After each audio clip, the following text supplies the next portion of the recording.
What's going on, y'all? It's your boy K1K back in this thing for another episode.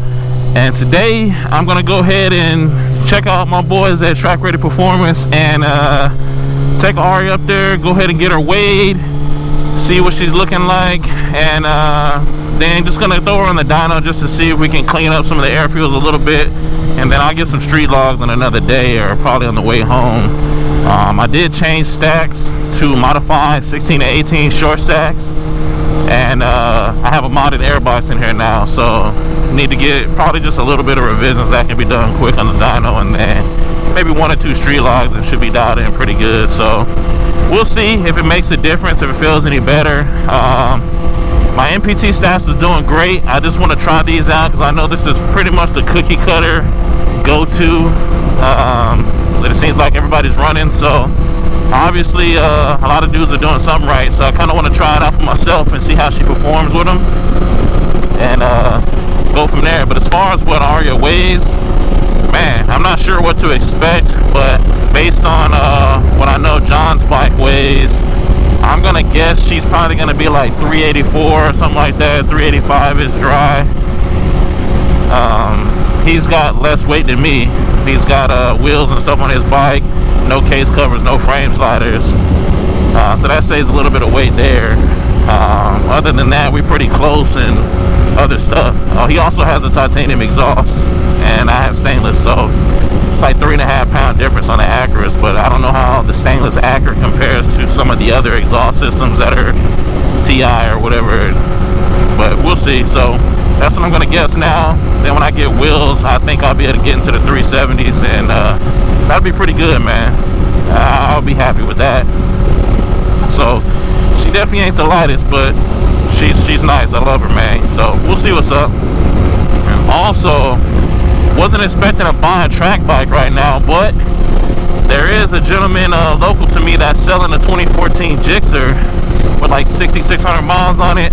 Doesn't have stock color fairings, at least. I don't know if they're aftermarket or just painted, and has some minor stuff here and there, but it has title and everything. And a friend of mine maintained the bike for the guy recently, so he didn't mention anything crazy wrong with it. So it's a deal that's kind of too good to pass up, so I kind of want to check it out, look at it, maybe see if the dude wants to let me ride it or whatever around the block or something to make sure everything seems okay. But we may be getting a track bike sooner than I expected, so more to follow on that, y'all. But I'll have you guys tune back in with me whenever we get to the shop, and we will go from there. Alright, finna weigh Arya with fuel and without, so we'll see what she's looking like. Any guesses? I'm not even gonna guess with fuel, but without fuel, with fuel I don't even want to guess. I don't even know. But without fuel, I'm gonna guess like 384 ish. That's what I'm going with. Let's see how much fuel is that in there.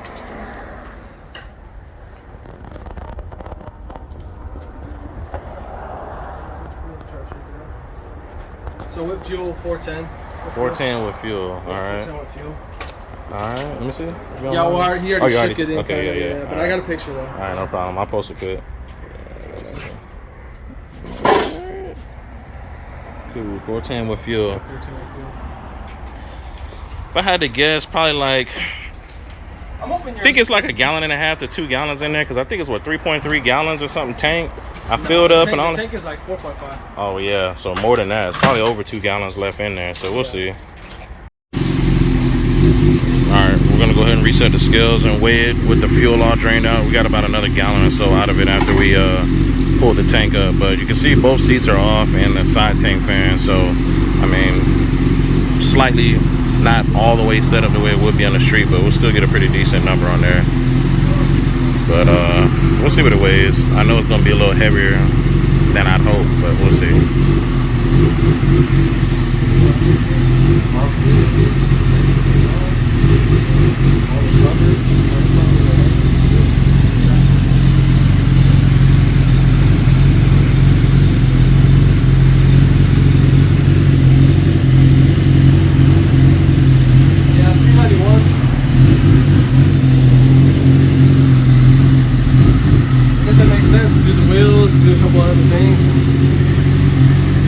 doing the 380s. You got a? Did you ever get a picture of it? Yeah, I got a picture. Yeah. Yeah, I'll have you send it. Let me see it real quick.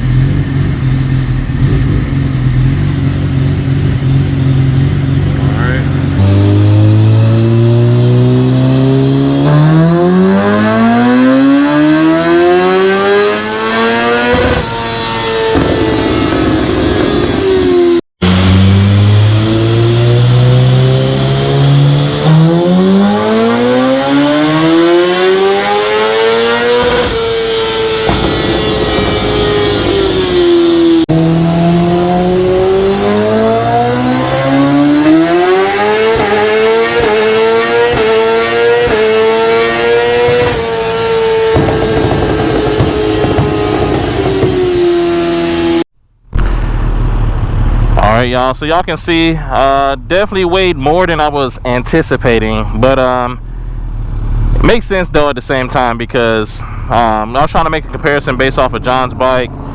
He does have an Acura TI exhaust, and that's 3.5 pounds lighter, so there's weight there. He does have wheels, but I have a shock, he doesn't. So I mean, there's just different things back and forth, but at the end of the day, the lowest it weighed on the Proforms was 390 and the highest was 391. We weighed it 3 times. Sorry we couldn't get it all on video. Like he had already reset the scales before I could get over there with the phone, so that's why you're gonna see the images over here. But it's cool. Once I get wheels on, that should be around 10-ish pounds, I think, for and you know, that'll give me at least in the low 380s. I got some other things I could do to you know, get her in the 370s, and honestly I'll be fine with that. If I can get in about 375-ish, that's fine for me, man. I am an ABS bike and he's not ABS, so I completely forgot about that. I'm not sure how much the ABS module and the lines and everything weigh, but if I had to guess, probably like 5 pounds maybe. I could be wrong, it could be lighter than I'm anticipating, but you know, just never know until you put it on the scales and check it out. So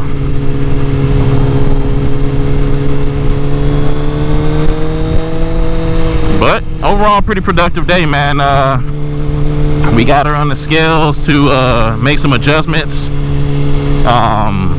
Since I ended up putting the modified stacks in and the modified air box, and I did leave my MWR intake spoiler in. I know a lot of road racers don't use that. Didn't even know what it was when I asked a couple big name guys, but it's just because it's not, you know, it wasn't made or designed for straight line stuff necessarily. You know, people use that for WSBK, you know, and other, you know, lower road racing type stuff, I guess. So, but it seems to be doing good. Everything I have on that dyno jet, it made 192 when we first threw it on there, and we ended up picking up like 3-4 horsepower. I think it made like 195 and some change after he did small air fuel revisions that he needed to do. So on that dyno, that is a huge heartbreaker, man. If you've never dynoed your bike in a dyno jet 250i, you can go in there inspecting something and it's gonna be like 10 horsepower less, guaranteed. It's just the way it is. But I'm not wrapped up in the numbers. I just want the bike to run good on the street, and she always has ever since I've been taking my bike to John. So we just gonna keep on keeping on, y'all. But yeah, and that was on ethanol E85. That's what I run on the bike all the time. You guys know I haven't ran 93 in this thing since I got the E85 tune, and E85 is what I've always ran in my performance vehicles. Evo that I was on had E85 also, so that's my go-to, man. Cheap horsepower, cheap fuel. Well, it used to be a lot cheaper, but you know what I mean.